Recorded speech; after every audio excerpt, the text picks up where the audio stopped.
भगवान श्री राम कहते हैं, जो परलोक यहाँ सुख चहहो, सुनिमम वचन हृदय दृढ़ गहहो। भगवान कहते हैं मेरे अनुकूल काम करेंगे तो सब दिन यहाँ भी शाश्वत सुख और वहाँ भी शाश्वत सुख और वहाँ भी शाश्वत जीवन। लेकिन हम लोगों को विश्वास नहीं होता है। क्यों? क्योंकि हम लोगों का पुण्य कम रहता है। अपने गुरु महाराज के जीवनी में है, एग्जाम हॉल में पूर्णिया जिला स्कूल में परीक्षा दे रहे थे, इंग्लिश का पेपर में इंग्लिश में लिख रहे थे। लेकिन एक पंक्ति जो पढ़े थे बचपन में, कब पढ़े थे? जब हिंदी पढ़ना सीखे भी नहीं थे। हिंदी लिपि जब गुरु महाराज जी सीखे भी नहीं थे, हिंदी लिपि मास्टर ने दिमाग में घुसाया भी नहीं था, उस समय माथा सदगुरु महाराज जी का हिंदी लिपि से भी रहित था। और उस समय गुरु महाराज जी के जो पिताजी थे वो रामचरितमानस को लेकर के पढ़ते थे। अब पढ़ते पढ़ते रोते भी थे। गुरु महाराज के मन में हुआ कि पिताजी रामचरितमानस पढ़ते, वो तो ठीक बात है, पर रोते क्यों है? इस पुस्तक में आखिर ऐसा क्या है, देखना चाहिए। जब पिताजी कहीं बाहर चले जाते थे तब गुरु महाराज जी पीछे में रामचरितमानस को अलमारी से निकाल लेते थे और पलट पलट के देखते थे। अब देखिए, उस समय गुरु महाराज जी पढ़े भी नहीं थे। इतनी शुरुआती दौर थी गुरु महाराज जी। शुरुआती दौर देखिए, अभी कुछ पढ़े भी नहीं थे गुरु महाराज। हिंदी जिससे कि रामचरितमानस पढ़ सकते, हिंदी पढ़े भी नहीं थे गुरु महाराज। लेकिन होनहार निर्वाण के हो चिकने पाप। गुरु महाराज जी की जीवनी में पढ़िएगा, उसमें लिखा है सदगुरु महाराज जी अपने से रामायण को पलट पलट के देखने लग गए, पलट करके देखने लग गए। और देखते देखते बिना सीखे हिंदी पढ़ने लग गए। और उसी में एक पंक्ति मिली उनको, देह धरे कर यही फल भाई भजिए राम सब काम भी है। एक पंक्ति मिली गुरु महाराज जी। और वही पंक्ति जो मिली कि मानव तन पा करके करना क्या चाहिए? भजिए राम, भगवान का भजन, सब काम बिहाई, सभी कामनाओं को छोड़ के भगवान का भजन करना चाहिए। यही गुरु महाराज जी के दिमाग में ऐसा बैठा। पहले से खाली था ना, पहले से खाली था, पहले से कोरा कागज था, पहले से कुछ दिमाग में लिखा हुआ नहीं था। दृढ़ प्रतीत प्रीत कर गुरु से कर सत्संग सवेरे। सवेरे है, सवेरे का समय है। बुद्धि में कुछ लिखा नहीं था पहले से, ये सवेरे। यही बात जो लिख गई, अंकित हो गई बात, अंकन हो गया दिमाग में गुरु महाराज, मानो टेप हो गया। अब परीक्षा जो देने गए गुरु महाराज, वहाँ लिख रहे थे अंग्रेजी में, पर दिमाग में जो था लिख दिए वहाँ अंग्रेजी के पेपर में, हिंदी में लिख दिए, दे धरे करे यही फल भाई, अब भजिए राम सब काम भी है। लेख करके गेट पे गए, द्वार पर गए, काम में आई गो आउट सर। द्वारपाल ने भी कहा जाओ, आज चले या निकले तो बस सदा के लिए निकल ही गए। फिर पढ़े गुरु महाराज, पढ़े, फिर पढ़े नहीं, मतलब विद्यालय छूटा तो छूट ही गया। अब वही जो संस्कार गुरु महाराज जी का निकला,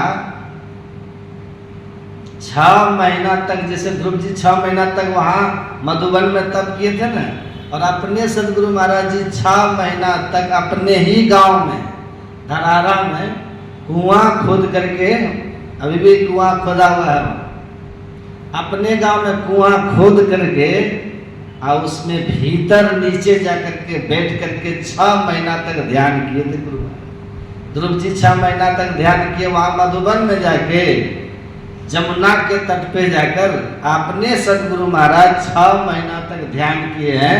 धरती में डूब करके कुआं खोद करके कुआं में बैठे, वहाँ मात्र 6 महीना किए। और उसके बाद 18 महीना तक गुफा घाट के गुफा में ध्यान किए। 18×6 कितना हो गया? 18×6 24, कुल मिलाकर कितना समय हो गया? 2 साल हो गए। बस मूल जो भजन है गुरु महाराज जी का पर 2 साल है। 2 साल के भजन का प्रताप ऐसा हुआ। आए देखिए ये क्या है, मतलब क्या होगा? जहां पर भक्ति है भगवान वही कहते हैं जो पर लोग यहाँ सुख चहु सुनी मम वचन हृदय दृढ़ गहु।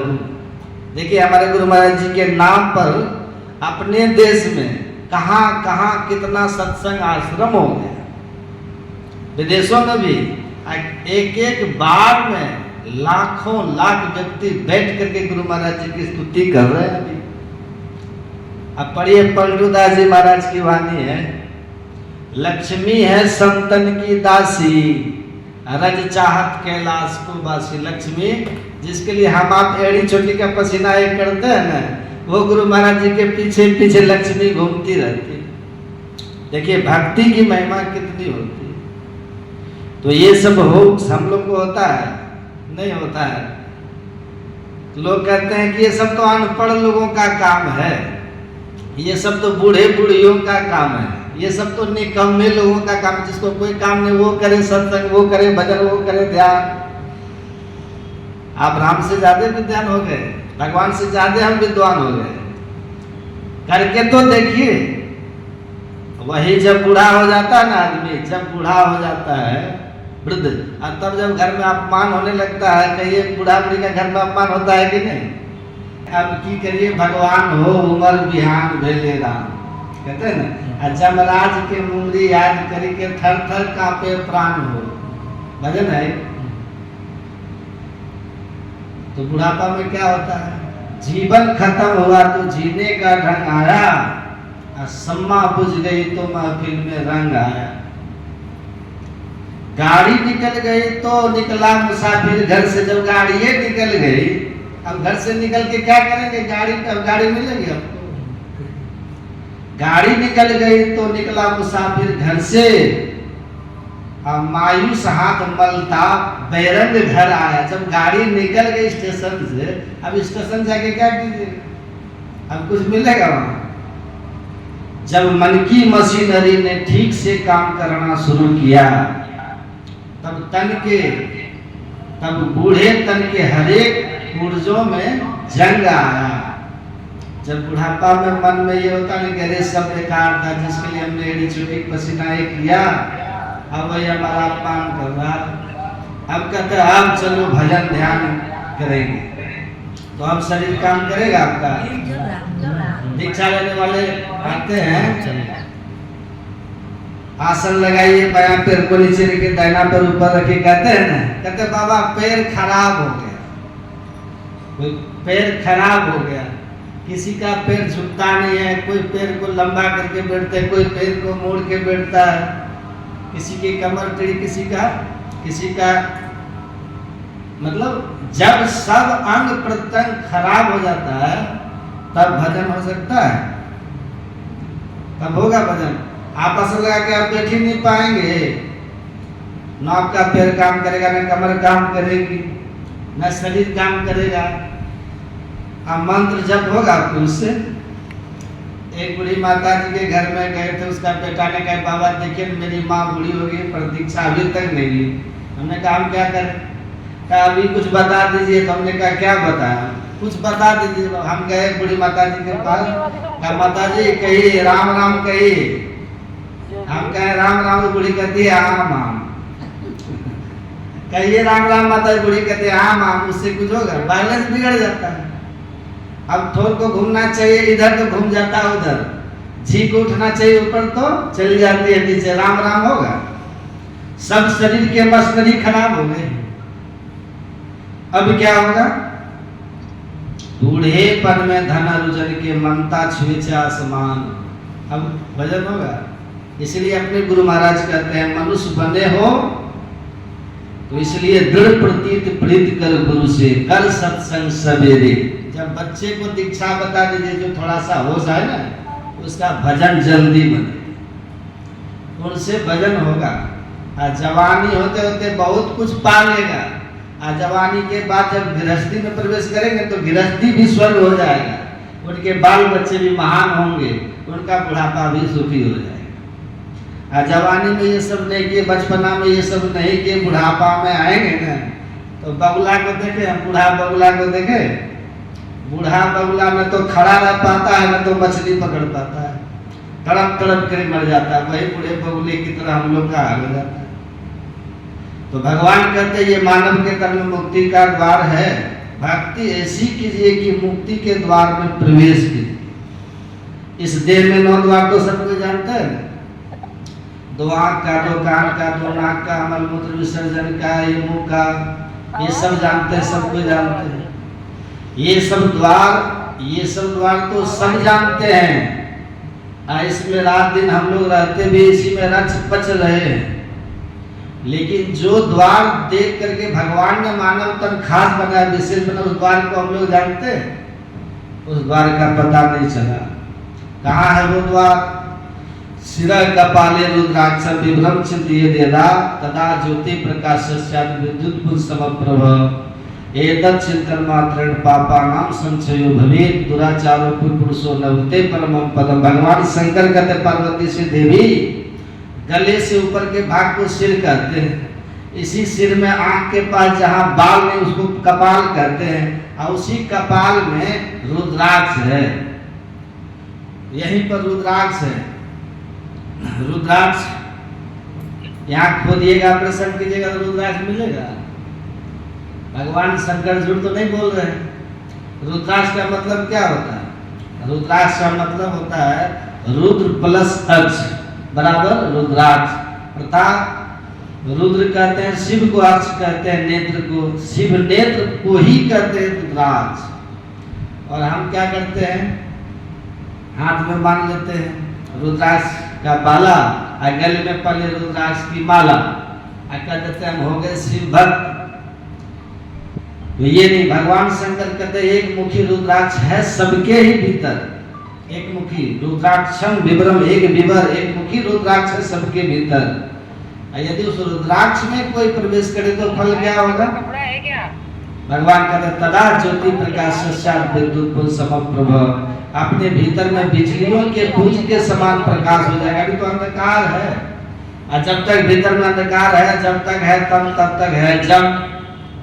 जब लग नहीं निज हृदय प्रकाश और विषय आस मन माही, तुलसीदास तब लग धर्मक सुख सपने होगा।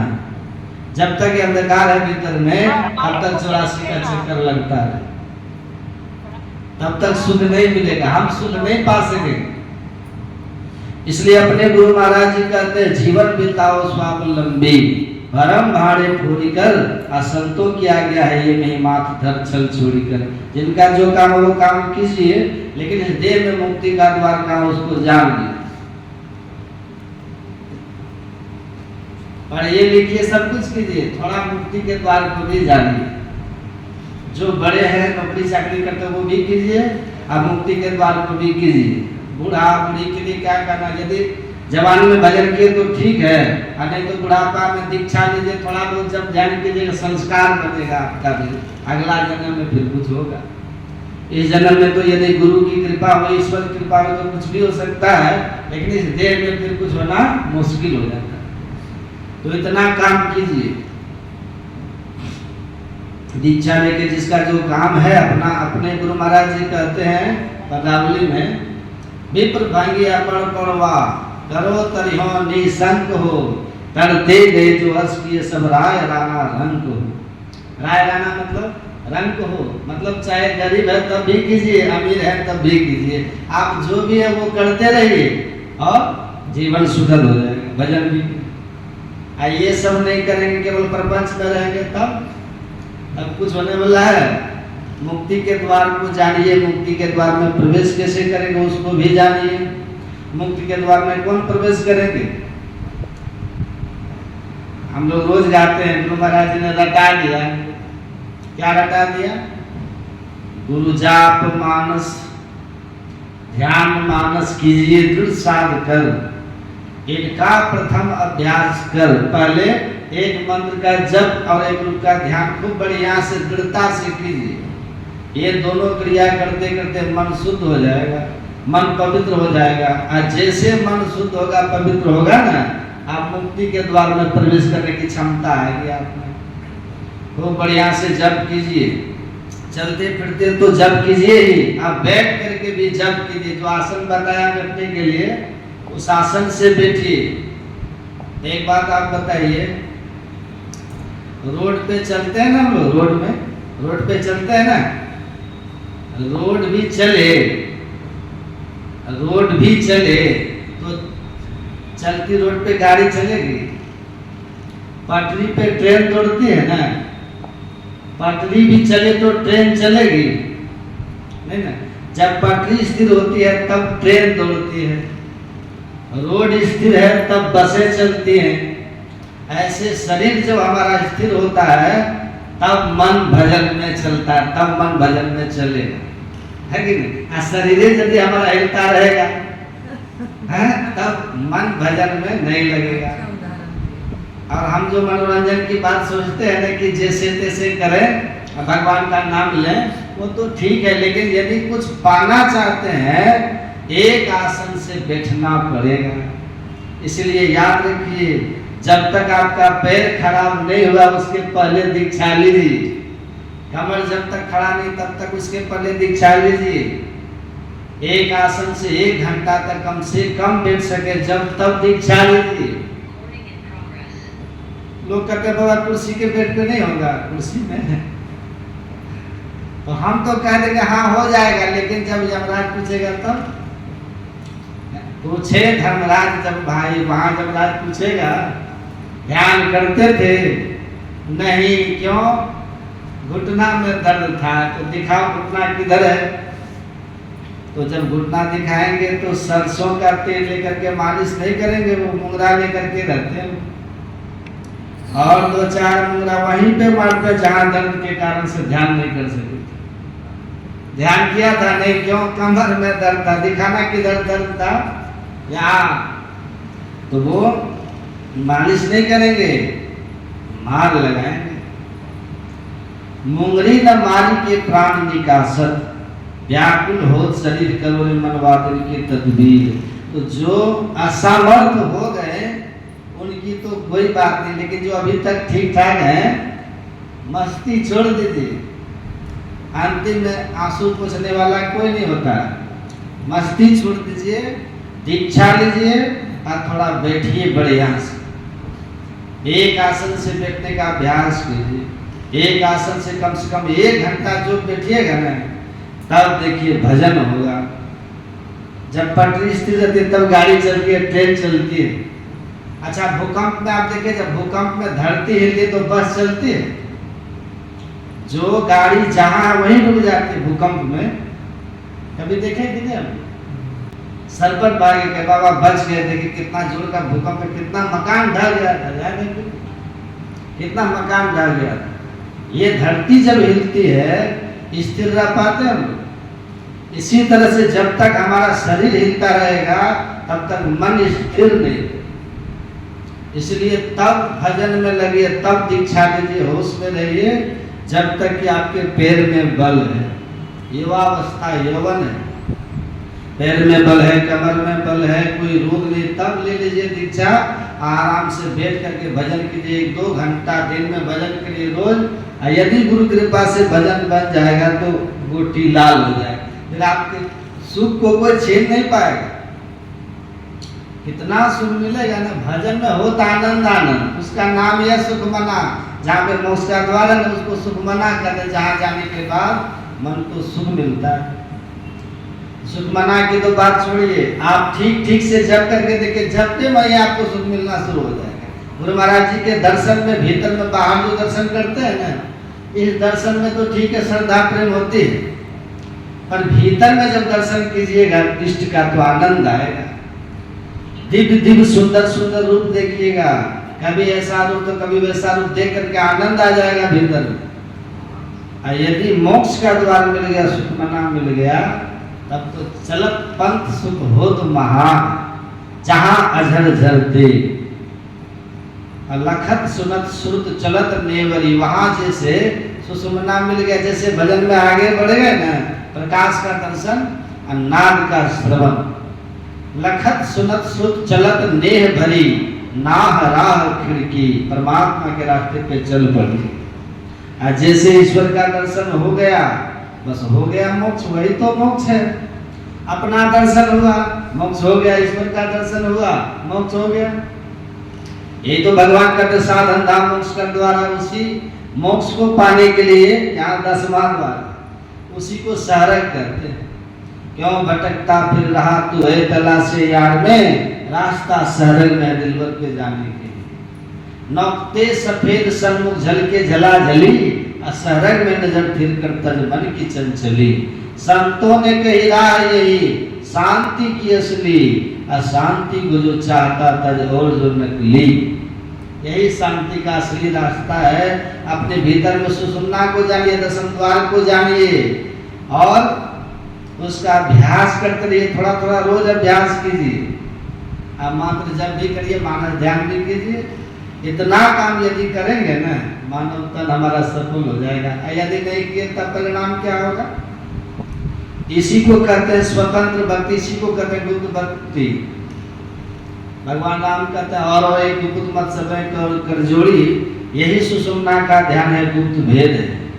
अपने से ये नहीं होगा, बिंदयासन तन की में ही जानना इस रात को हुआ नहीं, होता नहीं वो होनारा है नहीं होगा। तो मन प्रसन्न होगा, ध्यान कीजिएगा। लेकिन जैसे त्रिकुटी में जाएंगे ना, और गुरु की कृपा आपके ऊपर होगी, ईश्वर की कृपा होगी, अपना संस्कार प्रकट होगा, अपना प्रारब्ध प्रकट होगा, जन्मों की साधना जब सफल होगी, और शून्य में जैसे धंसेंगे, जैसे शून्य में धंसे, इतना सुंदर संगीत आपको सुनाई देगा, इतना सुंदर संगीत सुन रहे हैं। अभी भी संसार में देखते हैं ऐसे संगीत वाले होते हैं, उनका सुनिएगा तो बेहोश हो जाएगा सुन करके। संगीत संसार में भी ऐसा होता है कि नहीं?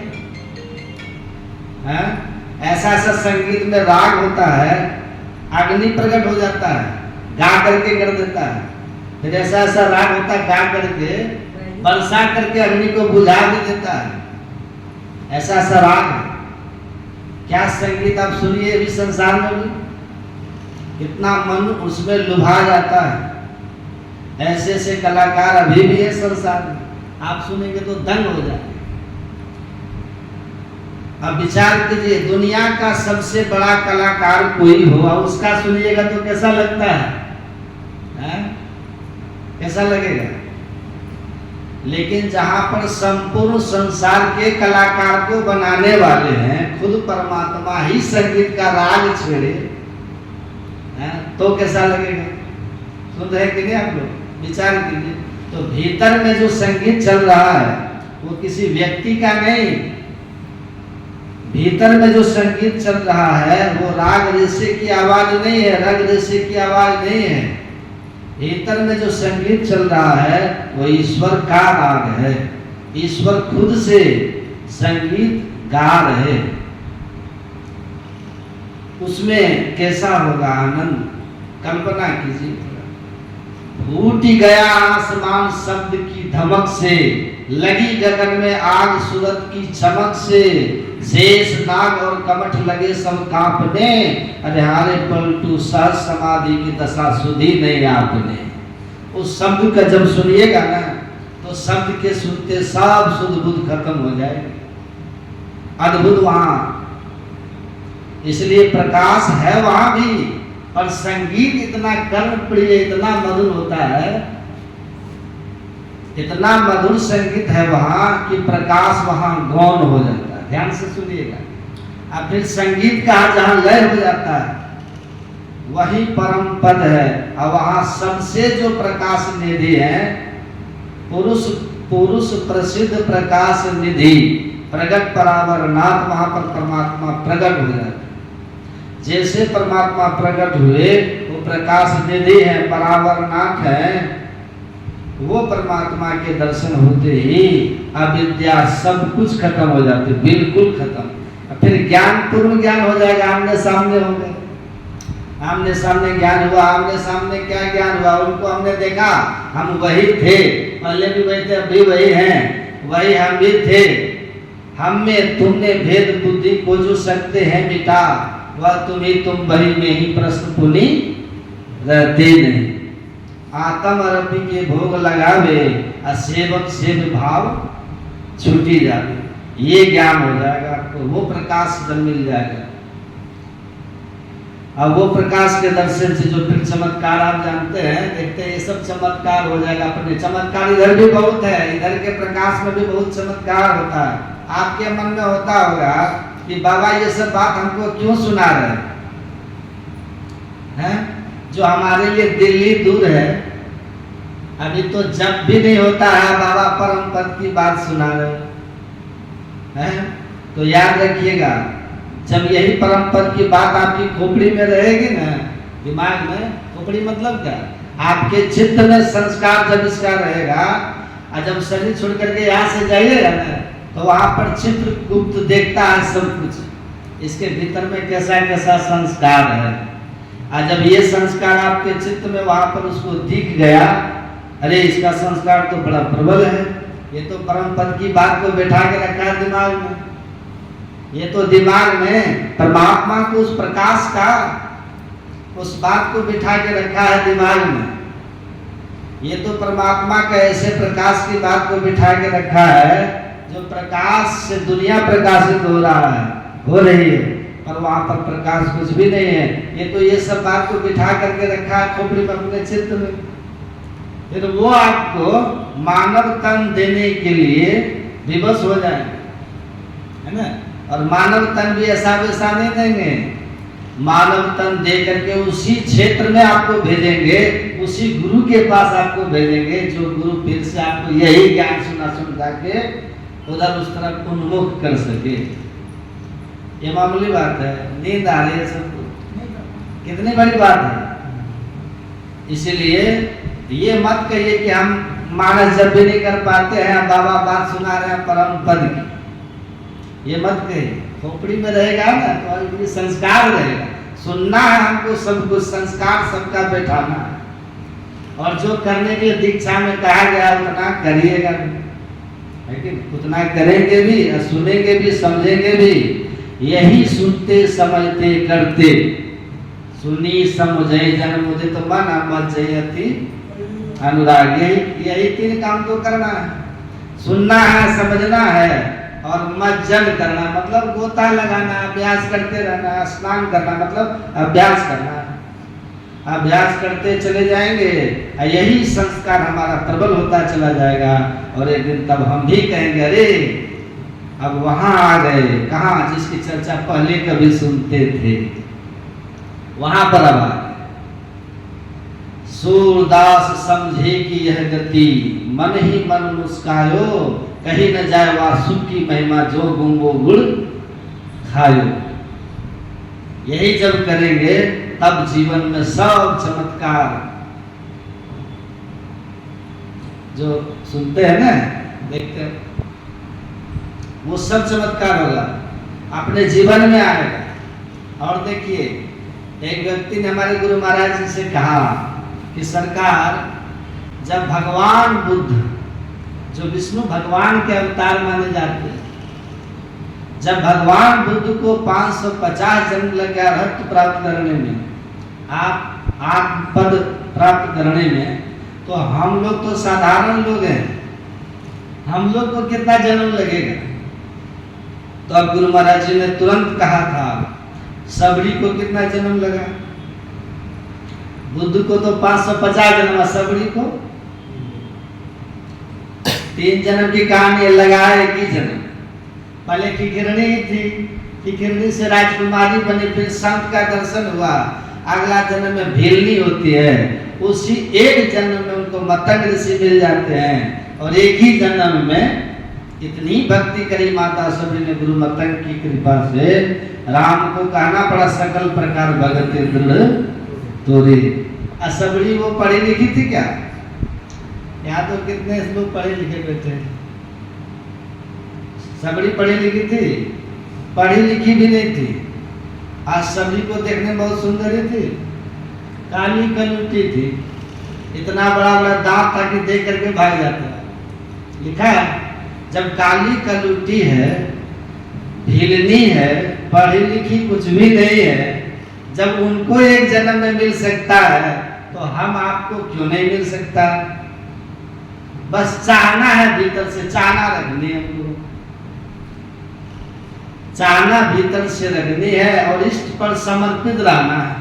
हम राजी है उसी में जिसमें तेरी रजा है। यहाँ वो भी वाह वाह है, यहाँ वो भी वाह वाह है। हरम के पुजारी हरम चाहते हैं, करम के पुजारी करम चाहते हैं। हम न खुशी चाहते हैं न गम चाहते हैं, हम वही चाहते हैं जो आप चाहते हैं। न्योछावर कर दीजिए अपने को, तन मन धन को अर्पी गुरुपद सेव करो, मैं ही आज्ञा पाली दुस्तर भव, सुख से तरो, आराम से तरो, है ना। तो यही इस बात को ज्ञान में ध्यान में रखें। और उपनिषद में लिखा है, उसमें उपनिषद में कि ऋषि की वाणी है, मोक्ष द्वारे द्वारपाला चत्वार परिकीर्तिता समो विचार संतोष चतुर्थ साधु संगम। विभीषण के साथ में जो चार गए थे ना मंत्री, उनका प्रतीक है सम, विचार, संतोष और सत्संग। ये चार होना चाहिए। ये चार जिनके जीवन में होता है, जिस मनुष्य के जीवन में, वही भगवान के पास पहुंच पाते हैं। विभीषण गए थे ना, पहला तो सत्संग होना चाहिए, और दूसरा हमारा विचार, विचार हमारा ठीक ठाक होना चाहिए। विचार किसको करते हैं? को मैं आया कहाँ से, कित जाना कित सार, कोमम जननी कोमम पिता, या को कहिए विचार। हम कहाँ से आए, कहाँ हमको जाना है, माँ कौन है, पिता कौन है, हम कौन है, इन सब बातों का जो विचार करे वास्तव में वही विचारवान है। ये विचार होना चाहिए। और तीसरा संतोष है, संतोष होना है, जो अपने पास उसमें संतुष्ट रहना चाहिए। और चौथा है सम। अच्छा, संतोष होता है जहाँ 10 20 50 भैंसत हो 1000 तो लाख मंगेगी, कोटि अरब खरब असंख्य धरापति होने की चाह देगी, पृथ्वी पाताल अमराज करो तृष्णा देखी अति आग लगे, और तृष्णा बढ़ती चली जाती है। तो जो अपने पास है उसी में जो संतुष्ट होके रहे, और सबसे जो मूल बात है वो है सम। क्या है? समो विचारा संतोष चतुर्थ साधु संगम। सम, सम मतलब क्या होता है? सम का अर्थ होता है मनोनिग्रह, मनोनिरोध। ये चार होना चाहिए। जैसे दूध के खोल में घी रहता है ना, ऐसे मन के खोल में चेतन रहता है। जैसे दूध के संग में घी रहता है, ऐसे मन के संग में हम रहते हैं। मन का बंधन है, ये मन ही हमको बंधन डालता है ना। ये मन एवं मनुष्याणाम कारणम बंधन मोक्षयो। तो सम का अर्थ होता है इस मन को मार देना।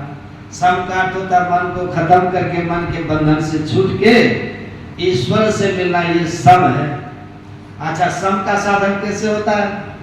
इसी सम के साधन को कहते हैं, रामायण में भगवान राम ने कहा था माता सबरी से सातम सम महिमय जग देखा, ये सम की साधना। इसी को दूसरी भाषा में कहते हैं सुरत शब्द योग की साधना। इसी को कहते हैं नादानुसंधान की साधना। सबके भीतर में शब्द हो रहा है ईश्वर का, उसको कहते हैं अनहद शब्द। क्या कहते हैं? जब से अनहद घोर सुनी, इंद्रिय थकित गलित मन हुआ आशा सकल भुनी।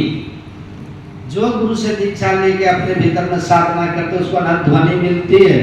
अब वही ध्वनि जिसको मिल जाती है उसका मन मर जाता है। लेकिन ये शब्द मिलता है किनको? ये नाद, ये शब्द, ये भगवान का वो ध्वन्यात्मक नाम किसको मिलता है? अब आंख बंद करते क्या दिखाई पड़ता हम लोग को? अब आंख बंद करते घोर अंधकार दिखता है। ये घोर अंधकार में जब तक है तब तक वो शब्द हम लोग को नहीं मिलेगा। सुनिएगा, हमारे गुरु महाराज जी कहते हैं गुरु भेद धरी धरी, दिव्य दृष्टि करी करी, तीन बंद बंद करी भजो नाम सोई। जिसको अपने भीतर में दिव्य दृष्टि हो जाती है उसको प्रकाश अपने भीतर होता है। वही प्रकाश जिसको मिलता है उसी साधक को अपने भीतर में परमात्मा का वो शब्द सुनाई पड़ता है, जिससे समता की प्राप्ति होती है, इसी से सम का साधन होता है। और वही प्रकाश, प्रकाश के दर्शन से हमारे गुरु महाराज कहते हैं भाव प्रकाश मिटल अंधियारी सुख भइल बहु तेरे, गुरु कृपा की कीमत नहीं मिटल 84 फिर। वास्तविक सुख तो वहां मिलता है, 84 का बंदा वहां करता है, लेकिन ये प्रकाश किनको मिलेगा? प्रकाश उसको मिलता है जिसकी दृष्टि बिल्कुल सिमट जाती है। दृष्टि पूरी तरह सिमटती का जो बिंदु ध्यान करते उनकी दृष्टि सिमटती है। बिंदु ध्यान, जो बिंदु ध्यान में सफल होते वही नाम ध्यान कर पाते हैं। ऐसी बात को रोज हम लोग आते हैं, बिंदु ध्यान विधि नाम ध्यान विधि और सरल सरल जग में प्रचार। ये बिंदु का ज्ञान किनको होता है? हमारे गुरु महाराज कहते हैं प्रथम ही धारो गुरु को ध्यान, हो श्रुति निर्मल हो बिंदु ज्ञान। जो पहले मानस ध्यान अपने भीतर करते हैं, जो गुरु का ध्यान खूब बढ़िया से करते हैं, उपकारी गुरु रूप को मानस ध्यान थपो। गुरु मूर्ति गति चंद्रमा सेवक नयन चकोर, पलक पलक निरखत रहे गुरु मूर्ति की ओर। जो एक टक गुरु से युक्ति जान के अपने भीतर में ध्यान करने की विधि सीख के एक टक जो देखते रहते हैं वो अपने भीतर में उनको दिखाई पड़ जाते हैं, वो देख लेते हैं अपने इष्ट को। और यही देखने के लिए मानस जप करना है और मानस ध्यान करना है, ये दो क्रिया पहले करनी पड़ती है। और रोज हम लोग आते भी हैं, गुरु जाप मानस ध्यान मानस कीजिए दिल साध कर, इनका प्रथम अभ्यास कर शुद्ध शुद्ध करना चाहिए। मानस जप और मानस ध्यान करने से हमारी वृत्ति शुद्ध होती है। और मानस जप करते किनको है? जो मंत्र आपको दीक्षा में बताया गया उसी मंत्र को मन ही मन जपना है ना, मन ही मन। आसन लगा करके अपना बैठिए, आंख को बंद कर लिए, मुंह को बंद कर लिए, जी को स्थिर कर दिए, अब बस ख्याल से मन ही मन मंत्र का चिंतन करते रहिए। मानस जप का है यही मानस जप जिनका ठीक ठीक हो जाता है उसका अपने भीतर में मानस ध्यान भी हो जाता है। और मानस ध्यान जिनका बन जाता है उसी को बिंदु ध्यान होता है। अब बिंदु ध्यान जिसका होता है उसी को भीतर प्रकाश होता है। तो मेरी गुरु महाराज से प्रार्थना है कि ऐसे महान पुरुष की कृपा आप सब पर हुई है, जो ऐसा ज्ञान सुनने को मिलता है इसको संभाल के रखिए, है कि नहीं।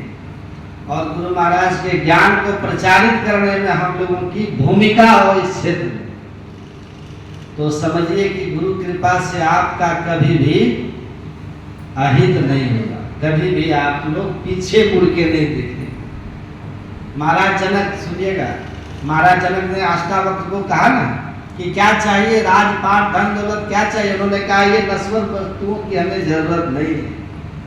अगर आप देना चाहते हैं तो जो ज्ञान मैंने आपको दिया है इस ज्ञान का आप प्रचार करने में तन मन धन से सहयोगी हो जाए, यही हमारी दक्षिणा हो, यही दक्षिणा हो। दीक्षा में हम लोग सब शपथ भी लेते हैं संत मत के उन्नति में तन मन धन से मददगार हैं। तो गुरु महाराज के ज्ञान को पकड़ के रखिएगा और इस ज्ञान के प्रचार में सहयोगी होकर रहिएगा। आपको गुरु की कृपा से तन मन धन में भी वृद्धि करेंगे। आप सबका शुभ हो, कल्याण हो, मंगल हो। और जो भी सत्संग में आए सबके सब गुरु महाराज की कृपा सब पर रहे। हमारे स्वर्गीय किशन लाल बाबू जिनके आवास में हम लोग यहाँ पहली बार यहाँ में सत्संग कर रहा हूँ, उनकी जो धर्मपत्नी है पूजनीय बीना माता जी, मैं उनके पूरे परिवार के लिए सब लोग के लिए सहयोग करते हैं, सत्संग के लिए प्रचार प्रसारित कराते हैं। तो इन सब लोगों का बहुत बहुत धन्यवाद। अवश्य जान लीजिए कि ये जो सत्कर्म यहाँ पर हो रहा है, ज्ञान यज्ञ हुआ,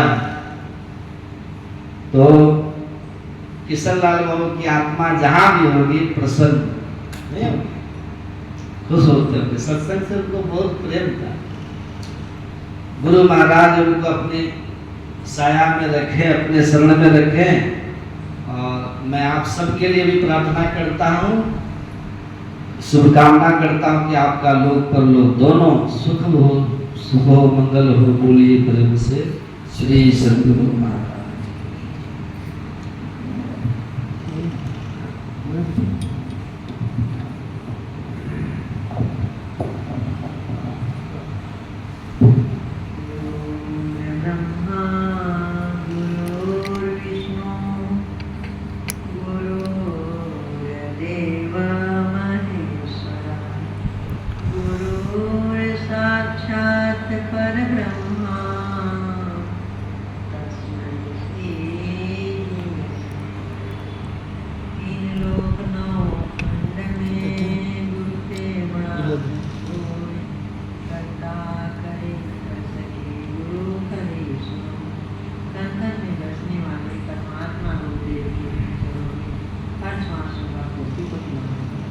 उनके मस्तिष्क स्वरूप संत श्री परमहंस जी महाराज, उनके श्री चरणों में कोटि-कोटि नमन।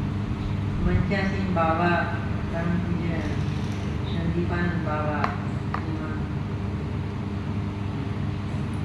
दूसरे बाबा जी, उनके चरणों में कोटि-कोटि नमन। देखिए, सत्संग बहुत बड़े भाग्य से मिलता है। मनुष्य शरीर तो बड़े भाग्य से मिलता ही है। हम लोगों को मनुष्य शरीर मिला, उसके बाद सत्संग अति दुर्लभ, सत्संग अति दुर्लभ संसारा में भरे एक बार, वो बहुत दुर्लभ है, वो हम लोग को मिल गया।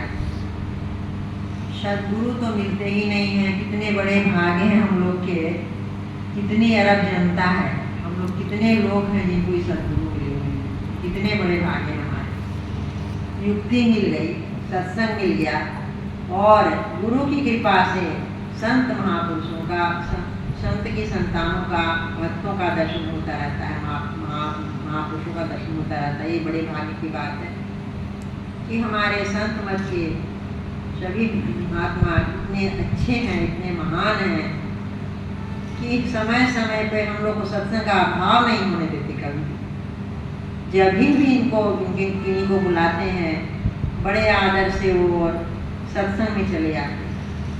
गुरु की आज्ञा का सही पालन कर रहे हैं ये लोग। सदाचार का पालन करना, हमारे संत मत में कितने भी छोटे से छोटे महात्मा हैं, वे और बहुत महान हैं, क्योंकि हमारे गुरु महाराज इतने महान हैं। उनका ज्ञान विश्व गुरु कहलाता है। हमारा ज्ञान, गुरु महाराज विश्व गुरु है, तो हमारा ज्ञान कितना महान है और हम लोग कितने महान हैं। हमारे संत मत के सभी महात्माओं को मैं बड़े प्रणाम करती हूँ, आदर करती हूँ, और बड़ा अच्छा लगता है किसी के भी आने में, दर्शन होने में। और हम लोग कितने भाग्यवान हैं कि हम लोग को समय समय पे सत्संग मिलता है। हम लोग इसी तरह सत्संग करते रहें। सबों को बहुत बहुत धन्यवाद। तीर्थंकर भाई भी बहुत व्यवस्था करते हैं, तुरंत ही एकदम आके सारा व्यवस्था कर देते हैं, तो बहुत धन्यवाद। बाकी सभी भाई बहन को बहुत बहुत धन्यवाद, क्योंकि उनके आने से सत्संग की शोभा बढ़ती है। इसलिए जब भी सत्संग हो, सब आते रहें और सत्संग सुनते रहें। हम लोग अपना कर्म करते रहें, सत्संग करते रहें और आगे बढ़ते रहें। सदाचार का पालन करें, समय समय पे ध्यान करें, आपस में प्रेम से रहें, एक दूसरे का सहयोग करते रहें। कुछ भी काम हो तो एक दूसरे के काम आइए, हम लोग की सबसे बड़ी बात है। गुरु महाराज ने हम लोग को जोड़ा है। हम लोग कोई स्वार्थ से जुड़े हुए हैं नहीं, हम लोग आत्मा से जुड़े हुए हैं। इसलिए हम लोग का निस्वार्थ प्रेम है, कहीं भी स्वार्थ की गुण नहीं है। इसलिए हम लोग का प्रेम गुरु महाराज का प्रेम है। बोलिए प्रेम से श्री गुरु महाराज की जय। सबों को बहुत बहुत धन्यवाद। अब बाबा यहाँ से आश्रम प्रस्थान करेंगे और वहाँ सोमवार तक रहेंगे। सोमवार को इनकी जाने की टिकट है। अभी यहाँ से लेकर जाके बस प्रसाद पाकर और निकल जाएगा। बोलिए प्रेम से श्री